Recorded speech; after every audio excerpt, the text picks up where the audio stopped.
Yes, video start हो चुकी है और there were some technical problem on YouTube. I was trying to be live on YouTube but was not able to. और ये जो session है बहुत ही ध्यानपूर्वक, बहुत ही धैर्य के साथ देखिएगा. बिजनेस कॉम्बिनेशन के बारे में हमको यहाँ पे थोड़ा सा बात करना है. बिजनेस कॉम्बिनेशन और इन ब्रीफ मर्जर एक्विजिशन वगैरह के बारे में बात करेंगे और ये टॉपिक को हम लोग आज कवर करेंगे. वीडियो ज़्यादा लंबी नहीं होगी. और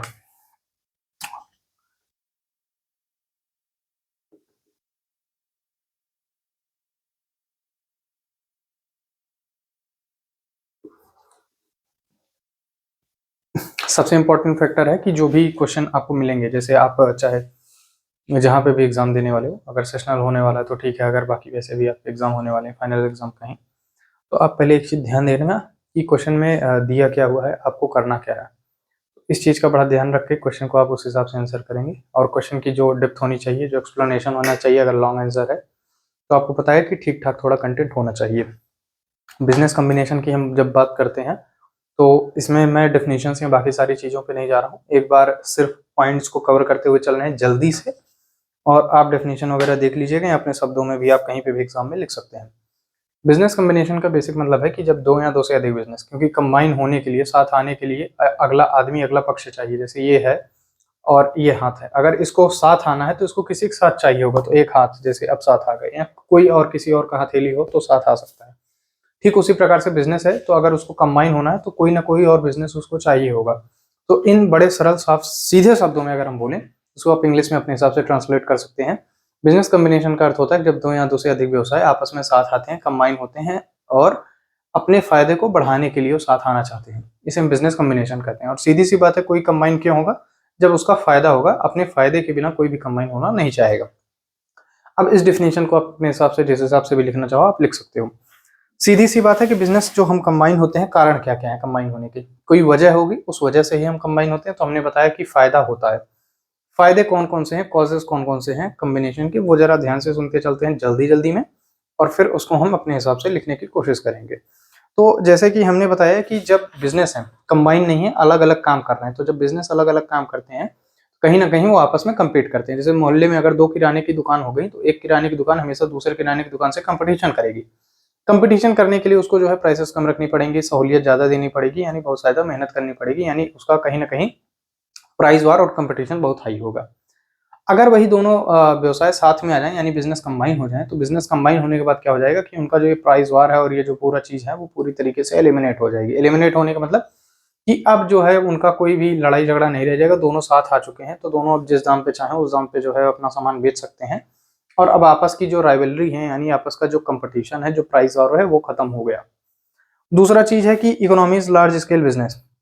economies of large scale business का मतलब हो गया कि जब दो बिजनेस साथ आते हैं, जैसे आप जनरली कई जगह देखे होंगे कि अगर दो व्यवसाय साथ में आ जा रहे हैं, तो उनका जो प्रोडक्शन है, तो प्रोडक्शन का लेवल कहीं ना कहीं साथ आने पे, चूंकि मान के चलिए कि एक व्यवसाय है अलग काम कर रहा था, वो 100 यूनिट बना रहा है, एक व्यवसाय अलग काम कर रहा था, 100 यूनिट बना रहा है. दोनों मिलके क्या हुए, 100 यूनिट बना रहे थे, लेकिन साथ आ जाएंगे तो 200 यूनिट बनाएंगे, यानी 200 यूनिट का प्रोडक्शन एक जगह होने लगा. और जैसे ही हम जानते हैं प्रोडक्शन का लेवल बढ़ता जाता है, वैसे वैसे जो हमारा क्या होता है, इकोनॉमीज ऑफ स्केल हम अचीव करने लगते हैं, क्योंकि ज्यादा प्रोडक्शन करने पे कई जगह पे हमारी जो कॉस्ट है वो कम हो जाती है. तो हम इकोनॉमीज ऑफ स्केल की तरफ बढ़ते हैं. उसके अलावा effect of trade cycle. Trade cycle का मतलब होता है कि व्यापार में उतार चढ़ाव होते हैं, कभी मंदी होती है, कभी जो है बहुत मार्केट तेज होती है. जैसे आप लगन के टाइम पे देखेंगे मार्केट बहुत तेज होती है, लगन के बाद जो है फिर, जैसे अगर हम कहें ज्यादातर तो खरवास का एक समय कहा जाता है. अगर हम हिंदू त्योहारों के हिसाब से देखें, जिस टाइम पे लोग नई चीजों को खरीदने से बचते हैं, तो उस टाइम पे क्या है कि सेल वगैरह काफी डाउन रहती है, लेकिन उसके बाद में जैसे ही लगन के सीजन, बाकी सीजन आते हैं, तो सेल बढ़ जाती है. यानी ट्रेड साइकिल हमेशा ऐसे चलती रहती है, उतार चढ़ाव चला रहता है. अगर बिजनेस अकेले अकेले काम कर रहे हैं, तो उनको ट्रेड साइकिल जब डाउन होती है, तो उसमें जो है उनको सर्वाइव करना मुश्किल होता है. लेकिन जब वो साथ आ जाते हैं, तो ट्रेड साइकिल का जो इम्पैक्ट है वो उसको एब्जॉर्व करने में उनको ज्यादा दिक्कत नहीं होती. यानी जो ट्रेड साइकिल का उतार चढ़ाव है, उसको वो आसानी से झेल पाते हैं. उसके अलावा जैसे और बहुत सारी चीजें हैं कि जो टेक्नोलॉजिकल प्रोग्रेस है. टेक्नोलॉजिकल प्रोग्रेस का मतलब हो गया कि जैसे मान के चलिए कि आप अभी बिना किसी टेक्नोलॉजी के काम कर रहे थे, प्राचीन ढंग से अपना व्यवसाय कर रहे हैं, आप किसी ऐसे के साथ ने कम्बिनेशन कर लिया जिसके पास टेक्नोलॉजी की ज्यादा जानकारी है, तो कहीं ना कहीं ओवरऑल जो बिजनेस है उसकी जो उस टेक्नोलॉजी की वजह से है उसको काफ़ी फायदा मिलेगा, तो टेक्नोलॉजिकल प्रोग्रेस हो जाएगी। इसके अलावा कई बार हमको जो है बहुत ही ज़्यादा कैपिटल की ज़रूरत होती है, तो जब हमको बहुत ज़्यादा पैसे की ज़रूरत है तो एक बिजनेस का जो पैसा है वो इकट्ठा करने की एक सीमा होती है। जब वो सीमा खत्म हो गई तो हम किसी और बिजनेस के साथ जो है कंबाइन हो सकते हैं, तो वो बिजनेस भी जो पैसा इकट्ठा कर सकता था साथ आ जाएगा, तो वो कैपेसिटी भी हमारे पास आ गई। यानी हमारी कैपेसिटी प्लस अगले बिजनेस की कैपेसिटी मिलके जो है टोटल कैपिटल अर्न करने की या अर्न कह सकते हैं इकट्ठा करने की कैपेसिटी बढ़ जाएगी। तो ये हमारा पास हो गया कैपिटल का। उसके अलावा जो है बहुत सारी चीज़ें और भी हैं कि जो मैनेजरियल या एंटरप्रेन्योरियल टैलेंट होता है, तो मान के चलिए कि किसी व्यवसायी के पास जो अपना बिजनेस कर रहा है, उसके अलावा किसी बिजनेस के पास बढ़िया जो है मैनेजरियल एबिलिटी है, एंटरप्रेन्योरियल एबिलिटी है, तो हम उससे कंबाइन हो जाएंगे तो वो फायदा भी हमको मिल जाएगा। इसके अलावा बहुत और सारी चीज़ें हैं कि अगर हमको जो है कुछ नयापन लाना है या मॉडर्न करना है, तो हम मॉडर्न करने के लिए व्यवसाय में नयापन लाने के लिए किसी और बिजनेस के साथ कंबाइन हो सकते हैं। उसके अलावा पर्सनल एम्बिशंस होती हैं लोगों की कि वो एक बहुत बड़े इंटरप्राइज को बनाए, तो बहुत बड़ा इंटरप्राइज बनने के लिए कई बार क्या होता है आपको कंबाइन होना पड़ता है किसी और बिजनेस के साथ। फिर डिजायर फॉर सेल्फ सफिशिएंसी, कई बार फर्म चाहती हैं कि वो किसी और के ऊपर निर्भर ना हो बल्कि वो आत्मनिर्भर हो जाए। तो आत्मनिर्भर होने के लिए हो सकता है कि कई बार वो जिस फर्म के ऊपर निर्भर हैं सप्लाई के लिए, उसके साथ कॉम्बिनेशन एक बना लें, यानी उसके साथ कंबाइन हो जाए, और जब उसके साथ कंबाइन हो जाएंगे तो अब टोटल जो बिजनेस यूनिट है वो एक हो गई। तो जो हम किसी और के ऊपर निर्भर थे उस निर्भरता से हम आत्मनिर्भरता के ऊपर आ गए। और इस तरीके से हम देख पा रहे हैं कि कुछ हमारे पास 6, 7, 8 एडवांटेजेस हमने जो है शॉर्ट में पढ़ लिए, जो बिजनेस कॉम्बिनेशन और बिजनेस कॉम्बिनेशन के एडवांटेज हमने पढ़ लिए। तो दैट्स इनफ। और इन एडवांटेजेस को हम अच्छे से बता सकते हैं कुछ एग्जांपल्स के साथ कि कहीं कहीं बिजनेस साथ में आते हैं तो उनको ये एडवांटेजेस मिलते हैं। जैसे कि हम आइडिया फ़ोन और वोडाफोन, आइडिया और वोडाफोन का एग्जांपल दे सकते हैं। आइडिया फ़ोन बोल रहे थे तो आइडिया और वोडाफोन का एग्जांपल दे सकते हैं। तो उस तरीके से हम कह सकते हैं कि वो कंबाइन हुए, उनको जो है वेरियस एडवांटेजेस मिले। तो ये एक एक्सप्लेनेशन हो सकता है। उसके अलावा हमारा हॉरिजेंटल वर्टिकल वगैरह है। हॉरिजेंटल बेसिकली जहाँ पे दो फर्म एक जैसे फील्ड में काम कर रही है, मान के चले बिस्किट बनाने वाले के साथ कंबाइन हो गई तो हॉरिजेंटल हो गया। और वर्टिकल में होता है कि जो कहीं ना कहीं एक दूसरे के लिए सप्लाई में जो है या ऊपर नीचे का मतलब होगा कि किसी न किसी तरीके से वो एक दूसरे से रिलेट करती हैं। तो ऐसी फर्म्स जब आपस में कंबाइन होती हैं तो वो वर्टिकल कॉम्बिनेशन होता है। अब इसके बाद हम सीधे बढ़ते हैं अपने टॉपिक की तरफ, मर्जर एक्विजिशन और टेक ओवर की तरफ।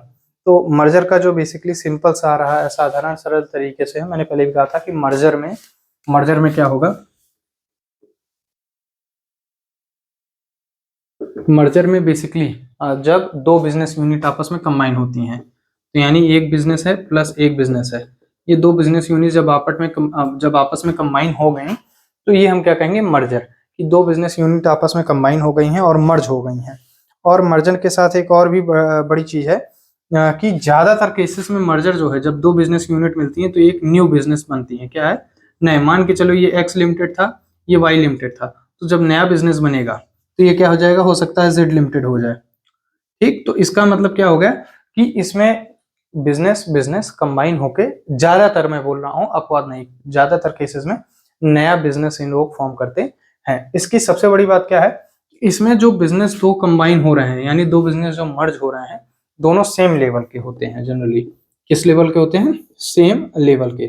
सेम लेवल का मतलब कि दोनों की जो साइज है, जो भी है, वो एक तरीके के हैं, एक फॉर्म के हैं। ऐसा नहीं है कि एक बहुत बड़ा है तो एक बिजनेस बहुत छोटा है। तो मर्जर को इन शॉर्ट हमने पढ़ लिया कि जब दो या दो से अधिक बिजनेस यूनिट कंबाइन होती हैं जो कि सेम लेवल की होती हैं, सेम स्तर की होती हैं, और वो कंबाइन होकर एक नए बिजनेस का क्या कर रही हैं, फॉर्म कर रही हैं, ये हमारे मर्जर होता है। अब इसमें और बहुत सारी चीजें वो हमको डिटेल में नहीं पढ़नी है। एक और चीज ध्यान रखना है कि मर्जर, एक्विजिशन, टेक ओवर, इन सबके अगर एडवांटेजेस पूछेंगे तो इन सारे सबके एडवांटेजेस सेम है, जो कि बिजनेस कॉम्बिनेशन के एडवांटेजेस हैं, क्योंकि ये भी बिजनेस कॉम्बिनेशन का ही फॉर्म है। हालांकि अभी हम इसको एक बार डिस्कस कर लेते हैं। उसके बाद एक्विजिशन और टेक ओवर, दो अलग अलग पॉइंट हैं, एक्विजिशन और टेक ओवर। और एक्विजिशन और टेक ओवर को हम एक चीज ध्यान से समझेंगे कि इन दोनों में क्या होता है। दोनों में सेम चीज है, बस एक चीज का डिफरेंस है, चाहे एक्विजिशन हो चाहे टेक ओवर हो, इसमें एक बिगर बिजनेस यानी बड़ा बिजनेस जो होगा वो क्या करेगा, वो छोटे बिजनेस को ले लेगा। क्या है,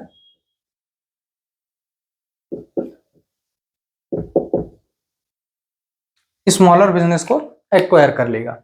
दोनों में डिफरेंस क्या है, देखिए दो इसमें क्या होगा कि एक जब मर्ज चाहे एक्विजिशन की बात हो चाहे टेक ओवर की बात हो, इसमें एक बड़ा बिजनेस एक छोटे बिजनेस को खरीद लेता है, और ज्यादातर केसेस में जो बड़ा बिजनेस है उस बड़े बिजनेस का नाम एज इट इज रह जाता है, और जो छोटा बिजनेस है उसका अपना जो नाम होता है वो खत्म हो जाता है, या वो उसका एक अंग बन जाता है।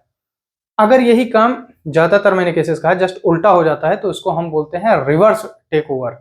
लेकिन उस चीज को अभी हम छोड़ते हैं, हम बड़े साधारण सीधे सरल शब्दों में कहते हैं कि एक्विजिशन और टेक ओवर का मतलब है कि जब कोई बड़ा बिजनेस, क्या है, बड़ा बिजनेस किसी छोटे बिजनेस को परचेस कर लेता है, तब क्या होता है, ये एक्विजिशन और टेक ओवर में आता है। अब सर अगर दोनों में एक्विजिशन टेक ओवर में आएगा तो डिफरेंस क्या है, देखिए एक्विजिशन में हो जाएगा कि बड़ा बिजनेस छोटे बिजनेस को किसी स्टडी या किसी चीज किसी भी तरीके से मतलब थोड़ा फ्रेंडली वे में परचेज कर रहा है।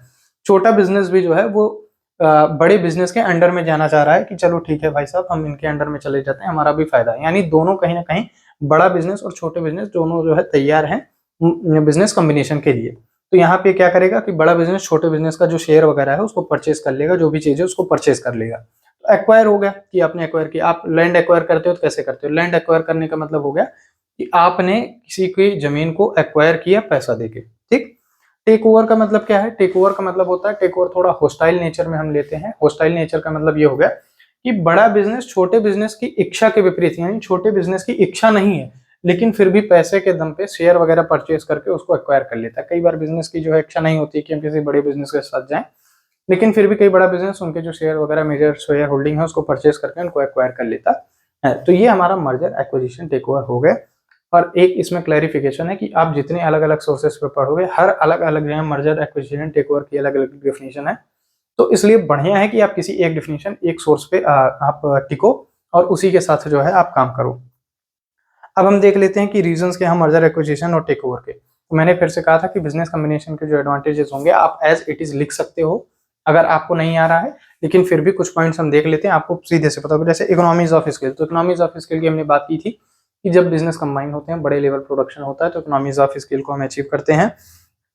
उसके अलावा हमारे पास और बहुत सारी चीजें हैं कि ग्रोथ बढ़ जाती है, क्योंकि सीधी सी बात है कि जब दो बिजनेस यूनिट साथ आ जाएंगी तो ज़्यादा ग्रो करेंगी, ज़्यादा तेजी से काम कर पाएंगी। और उसके अलावा जो है बहुत सारी चीज़ें और भी हैं, जैसे बढ़िया फाइनेंशियल प्लानिंग हो पाएगी।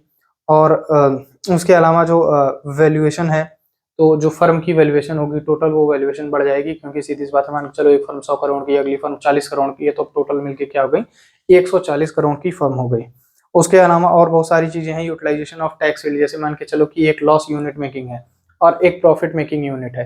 तो अब देखो अगर दोनों कंबाइन ना हुई होती तो उसको पूरे प्रॉफिट पे टैक्स देना पड़ता, लेकिन जब वो कंबाइन हो गई तो जो भी एक यूनिट है जो लॉस में चल रही उसके लॉस को और यहाँ के प्रॉफिट को कंबाइन किया जा सकता है, क्योंकि साथ हो गए हैं। तो अब कहीं ना कहीं प्रॉफिट तो है लेकिन अगले का लॉस दिखा के हम जो है टैक्स प्रॉफिट कम हो जाएगा तो हम उस लॉस को क्या है बचा पाएंगे। तो ऐसी ऐसी चीजें जो है कॉमन हमारे पास हैं, और इतना ही हमको पढ़ना है, ये हमारे लिए सफिशिएंट है। और हमारे पास अगर एक्सप्लेनेशन करने को आती है चीजें तो आप इसको जो है इस हिसाब से एक्सप्लेन कर सकते हैं। This video is just for just for examination, आप कह सकते हो कि एग्जामिनेशन पर्सपेक्टिव से जो है ये वीडियो बनाई गई है, तो इसको बहुत डिटेल में नहीं बताया गया है, तो आप इसको इस हिसाब से लीजिएगा। Thank you very much.